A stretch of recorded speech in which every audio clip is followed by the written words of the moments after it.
I sometimes put myself in their shoes and wonder how many times I've been wrong about something, thinking I'm right, and all I need is someone to tell me, you know, if you knew this, or problem is you don't know that, or you don't understand this, or I'm sorry you've been told this, but here's reality, right? So there's that sentiment also of empathy.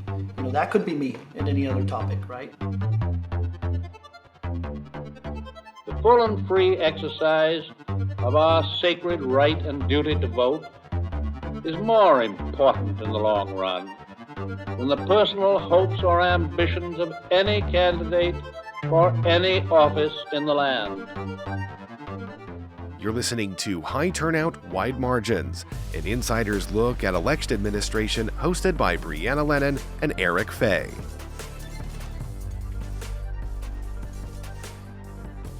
Hey everybody, this is Eric Fay. Welcome to another exciting episode of High Turnout, Wide Margins. In this episode, we're speaking with Heider Garcia, current election administrator in Dallas County, Texas.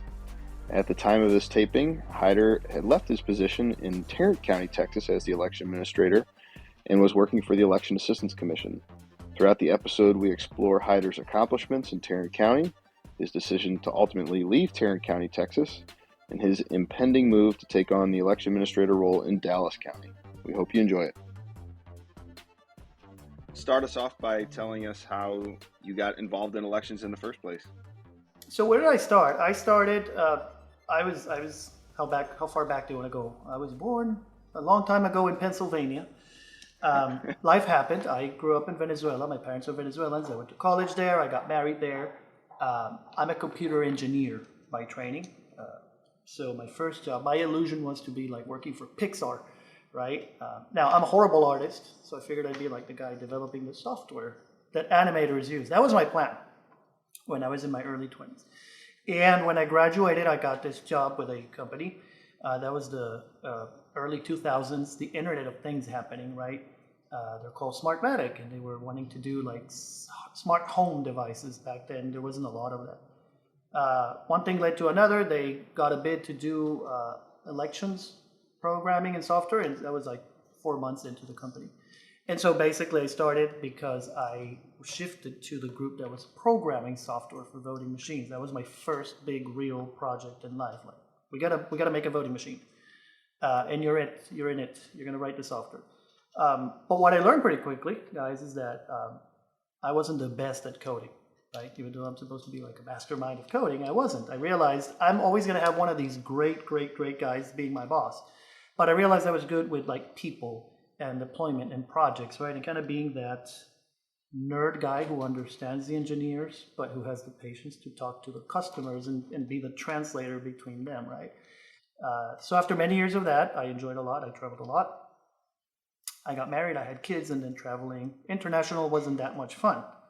And so that's when I shifted to the public side. I joke and I say I left the dark side of the force and came to public service in Placer County, California. Ryan Bronco, fantastic person. I say extremely underrated, unknown, unappreciated man. He's great. He's such a positive influence in everything I am as an election official. He hired me, found my resume, he hired me. And then from there, I just saw the opportunity to take the elections administrator position in Tarrant County. Had fantastic 5 years, then left. I'm at the EAC now. I've been with her for 4 months, but Dallas County had that opening, and I came back to where I feel this is my best. On the field, running elections on the ground. Heider, I'm curious what intrigued you about elections kind of in the first place, because a lot of folks that go into election administration come about it through politics or through public administration in some way. They worked in some other aspect of government, and you, like you said, had more of a technical background in education. So what was it about it that appealed to you to get you to stick around? When you're in your early 20s and you graduate, it's just the job, the money, right? So I took the job with a company. I just happened to land in it. But I was also, living in Caracas in Venezuela at the time. Hugo Chavez isn't starting, and this whole nightmare that Venezuela was going through was starting. And the bid the company was awarded was to develop the software for the first presidential recall. It was the first time people actually tried to vote him out of power. And so it was really excited for me to feel like if we can do our job, we are giving our people a way to vote and kind of get rid of this mess, the peaceful, democratic way, right? So that was I want to be in that project. I want to be part of that project no matter what thing. So for some people listening, they have probably heard your story on This American Life or have heard some of what you dealt with in Tarrant County. But given the way that you approach things in a much more, matter-of-fact role, you are had been dealing with people that are the exact opposite of that, feel very, very invested, are very, very interested in how the outcome is for these elections. What did you find to be the best way to relate and kind of disarm them in working with them? I wouldn't use the word disarm, right? I mean, there are many things. Right? Number one is this is the job we have to do. I signed up for this, and so if we don't want to answer questions from the public, then we're in the wrong line of work. And that's a choice we have to make, right? If you get to the point where you say I can't deal with the public, then maybe this is not the job, right? And I tell myself that all the time.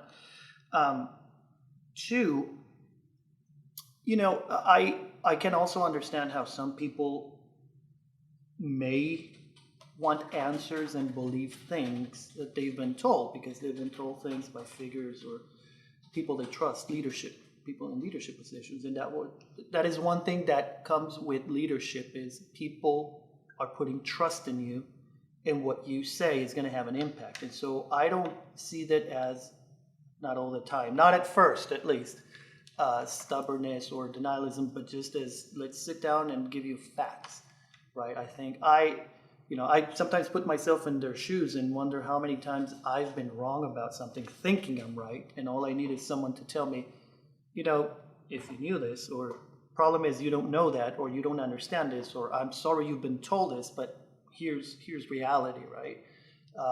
So there's that sentiment also of empathy. That could be me in any other topic, right? And I think we've seen over the last year so many things that have been politicized that there's probably the three of us could find one where we've been like, well, I don't actually know. Someone who I know, I trust about told me that, and I might be going with it, and it's good to get the facts, right? So I think it's just that. We owe it as public servants. We owe everyone a chance to be informed. I don't blame anyone for trusting who they see as figures of leadership, but you just have to take the time to put the facts in front of them. And that is the science of it, if you will. So, to me, you have a very straightforward approach to this. You make it, I think, in my opinion, sound a little easier than it might be, because I know if anybody listening to this has read about some of the things and some of the lengths you went to in Tarrant County, it was a lot of work and effort to do that education you're talking about. Why do you think more election administrators haven't approached it the way you have? That's difficult. What I can tell you is that a lot more people have than I would have thought. Honestly, when the piece was done, I felt like a lot of people were telling me like, wow, what you're doing is, groundbreaking or unique. And then as I've been to conferences and I've interacted to people, I've found a lot of people saying, yeah, we're doing that, right? So that's a very pleasant surprise that a lot of people are doing it. I think people who are probably not so on board with it, they just need to realize the everything good that has come from it, right? And there's so many success stories. Even if people are still, some groups are actively still trying to undermine confidence in elections and question things and not accepting facts. That doesn't mean we haven't made any progress or we haven't done good. I mean, just this week, we had some major events that confirmed, again, what we've been saying. Elections have been well run, have been transparent. And some of the people who've been saying these things are saying, yeah, I'm guilty, I did lie, right? We're seeing that happen, and it's kind of confirming. what I would tell people who are probably hesitant to do more, to put the extra effort, the extra resources is, think about it this way. There is nothing else that can come from this whole process that is other than you're doing your job and you're doing it right. So when we went through the forensic audit in Tarrant County, first thing we said was, everybody was up in arms. Politicians, the governor ordered this because of that. It was only done because of this. It's unnecessary. It's necessary. The only thing we said was, we're ready to help the state in any way they want. And first thing we did was sit down with them and say, what do you need to do your job? Why? Because it was clear once they finished doing their job and they scrutinize everything and flip every stone and look at every document, they're going to get to what they inevitably got, which was a report that said Tarrant County does a quality, transparent election. So if you're wondering why do it, even from a selfish perspective, they're just going to get to the conclusion that you're doing your job and you're doing it right, and they're going to reinforce what we've been saying from day one. We don't play games, we don't do politics, we just run elections and we stay out of it, right? So that would be rather than assuming how many people have or haven't, if you're still hesitant, if you're wondering if it makes sense to invite people to your public test, to put documents on the website, to create positions, whether part-time or full-time, to process public records requests, all these things that have been done, it pays off. It does. It really does. And in the long run, you will see positive results from all of that.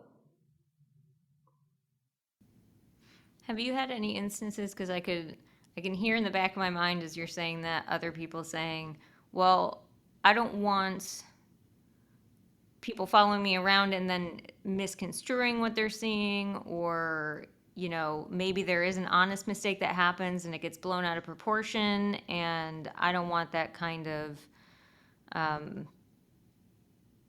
don't want the risk of that happening here.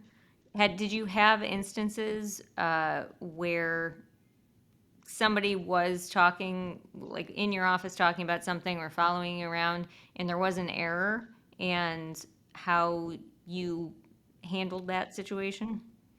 And if you didn't, that's fine too. I just curious. No, yeah. I mean, these things happen. And I'm glad I created sort of that culture. My own staff had that mindset. We don't want them to see what if it goes wrong. And my mindset was always, then we show them it was wrong. What's the problem? And then we show them how we corrected it. We show them the records, and we show them that that's truth. That we're not trying to hide anything. The problem is, even if you're doing it, even if someone says, I'm not going to show them this because it's going to create doubt. The long-term harm of you sometimes choose to hide things is a lot worse. Everything we used to say where I grew up in Venezuela, entre cielo y tierra no hay nada escondido. Nothing's hidden between earth and the sky. Everything's out in the open, right? So that doesn't really help, right? Eventually, I would actually, what I was saying is the mindset we created was, oh, that didn't go according to plan. Find the watchers and bring them over right now. Bring them over. Let's show them. Let's not solve it without them here. Why? Because this is going to be kind of an exception from the regular process. Even though we have a regular process to deal with this, 99% of things went this way, and this one exception, which we're going to handle with the, ballot duplication process. 1% of ballots goes that way. We want them to see it. We want it to understand it. This poll worker didn't print the tapes. Call the watchers and let's tell them, hey, here's someone who made a mistake. They didn't print the tape. We're going to print it. So when you see the tape and it has, it says printed at 11:30 p.m. instead of 7:30 p.m. at the polling place, now you know why. And guess what? You were here. You saw us do it, right? So no, I would say the complete opposite. Now, some things, the other part you asked, people misconstruing what you say, or people following or hearing, partial conversations or taking them out of context. What I would say is one question that I always asked people who were, challenging what we did or what we do as elections administrators, at least me personally, I would say, tell me one time I've lied to you. Tell me one time I've lied to you. And that's a powerful question to be able to ask and look at someone and say, see, you don't have an answer. You may not agree with me, but I've never lied to you. Because when those things happen and someone tells you, hey, well, Johnny said that you don't reconcile here and there. That's not what I said. Here's what we do. Here's what I said. Here's what I think I said that day. Sometimes I'll come to you with things you might have said, last year in the municipal election, someone was here and they heard you say, I don't know if I said that, but let me tell you what the real process is, right? That has a lot of value, and it's reinforced a lot when you show your vulnerable side, right? I go back to, even when I make mistakes, I show you. I don't hide things from you, so, Hi, I'm Brianna Lennon, County Clerk for Boone County, Missouri, and you're listening to High Turnout, Wide Margins, a podcast where we explore local election administration.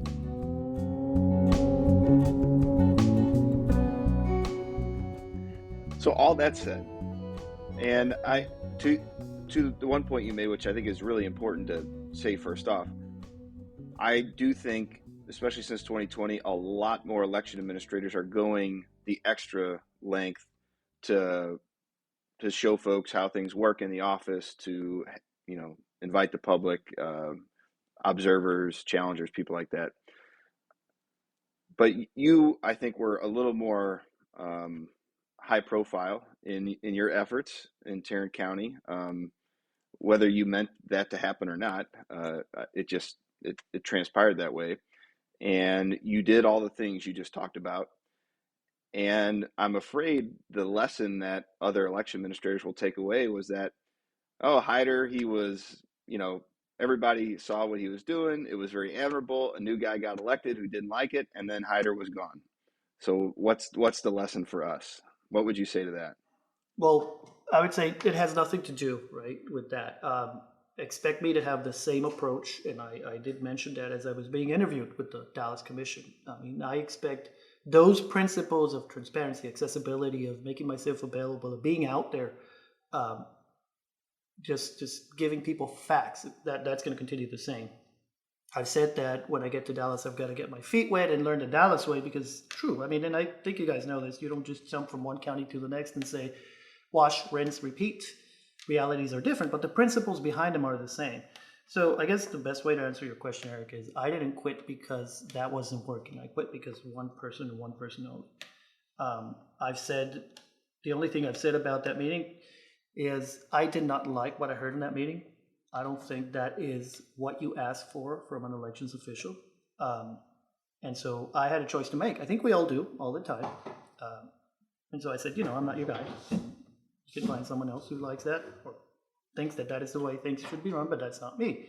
But I would have stayed another 20 years in Tarrant County, and I would have kept doing this, and I think we're making a lot of progress. We had people who, again, started off as really skeptics, and they were, by the time I left, really active members in the ballot board as election judges, just out in the community saying, no, that's not how things work, right? So they were understanding, and they were helping explain to people all these things.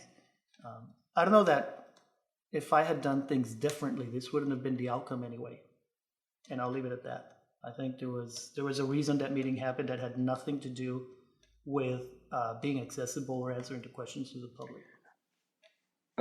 Moving in a little more micro than that, I mean, what you're doing, moving to Dallas County, is the kind of thing that would, frankly, frighten me, because the office I lead now, I worked in as an entry level employee years ago. I grew up in the community where I work. I know the lay of the land, and I feel very comfortable here, and would feel uncomfortable going somewhere else. So what are the more micro things, like the kind of advice you would give to any other election administrator that would move from one jurisdiction to another? Because I know a lot of them have over time. What are those first things you have to focus on going to a new office? Be like Jon Snow and just say it. I know nothing, right? Humble yourself, get to your new place, understand the staff. I mean, and this is pretty much standard for any professional who shifts companies or anything, right? But there's a lot more of the identity of the community involved. One of the commissioners here in Tarrant, when I resigned, he said something that I love. Elections are political and polarizing by nature, but the administration of them should not be. And while we are not, we work very close to politicians, so it's important to get to know those electeds around you, to understand the dynamics. In some states you have, like here, people ask an elections administrator in Texas, who's your boss? I got like 10. There's a commissioner's court, there's the elections commission, there's the party chairs, when you list them, it's a lot. In some other states, you have one elected, right? Like when I was the elections manager in California, Ryan Ronco was the elected and I worked for him. And so just understanding that, who gives you direction, what the priorities are.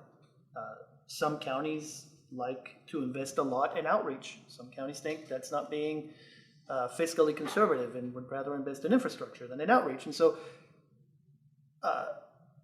detaching yourself from what you would think or prefer, right? We're not policymakers. If you want to make policy, run for office, be the elected and make policy. But when you're coming in to be the administrative side of things, then you need to understand those electeds. That's the first big one, or the second one. First, get to know your staff. Second, get to know your electeds and your elected officials and your community and their priorities. And I guess the third one I would say is, unless you're extremely certain of what it is and it's like a surgical move, I'm going to go in and I've got to change poll books, write an RFP for an inventory system. You've done it, you know it, it's pretty transparent to the outside world. Learn before you try anything. I don't see myself changing anything drastically in Dallas, probably in all of 24, just to see it, before you get creative. Sometimes, especially maybe in Texas for me would be a little easier because, again, I know the Texas law and a lot of that, but if I were moving to, North Dakota, I'd be like, oh, heck no. We're running 24, smooth and quiet, and then we'll figure out what we're going to do. What part are you looking forward to the most for next year? I don't know. I don't know. Again, I don't take this as some sort of challenge, opportunity to win a trophy or prove myself or anything like that, right? I just want to go and do a good job and help carry the county through what we know is going to be a busy, and I'm intentionally going to start using that word instead of tough, a busy year. But I think just helping people get through this, and if I hear more people saying like, we understand now, that's a win. I think that's our main. We don't have to reinvent the wheel, right? It's not going to be any, mathematically, it can't be any more round. We just have to make sure it moves, keeps rolling, right? So Dallas County has a process that works, has a team that has proven that they can do their job. At least that's what I hear from Michael, right? No, seriously, from other people in Texas, like they run a good ship there. So I'm just excited of putting myself in there, being up to them. I think also respect for the team is important, right? It's not just, I'm coming in, the guy from the podcast or whatever. It's like, no, I have to earn my place there too. I have to earn their respect as a team. So I'm excited about that part. I guess that would probably be now that I'm thinking about it, that would be something exciting, to get there and within 3-4 months feel like, okay, I've earned my place here. Not just because some committee voted me in, but because my team said, okay, we'll allow it. Was there anything that you wanted to touch on? No, I mean, I'll circle back to the first part of the interview, right, to close it up that way, because that's probably the one thing that people associate with me, the podcast and the patients and dealing with people and how do we handle conflict and the post-2020 era and all of that. And one thing that I really like to tell people is, why do it? Why have the patience? Why? Reality is that if you look, the United States right now, there's so much, everything's politicized, everything's divisive, everything's confrontational, right? And one thing that I hear a lot of people say is, we need leadership that will bring us together. I got news for everyone. People are not going to stop being confrontational with each other. Neighbors are not going to start being confrontational. Families are not going to start being confrontational because someone sits at a big chair somewhere. It starts with us. And I think that's where we as local officials have that responsibility to say, then let's do it. Let's show that we can work together. Let's show that we can agree to disagree. That has been lost for so long, right? It used to be that you could sit with a friend who, one of you is a pro-guns, the other one isn't, and it's like, okay, we either accept it or we just don't talk about it, but we're friends. Our friendship, our relationship is above that. And same thing with any other topic you have, right? And I think we've lost a lot of that. So I'd like to probably hammer down that message for everyone. That is like the true motivation for it, is that responsibility. Things are not going to change because somebody tells us to change. We want to bridge division. We want to come closer. We want to just come together. And it starts with each one of us in our little turf, and with the little actions. We want to change. We're not going to change because someone tells us to. We're going to change because we want to change, and we should be the change if that's what we want. So that's my message. That's my story, and I'm sticking to it. Good message to end on, for sure. You've been listening to High Turnout, Wide Margins, a podcast that explores local election administration. I'm your host, Brianna Lennon, alongside Eric Fay. Thanks to KBAA for making this podcast possible. Our managing editor is Rebecca Smith. Our managing producer is Aaron Hay. This has been High Turnout, Wide Margins. Thanks for listening.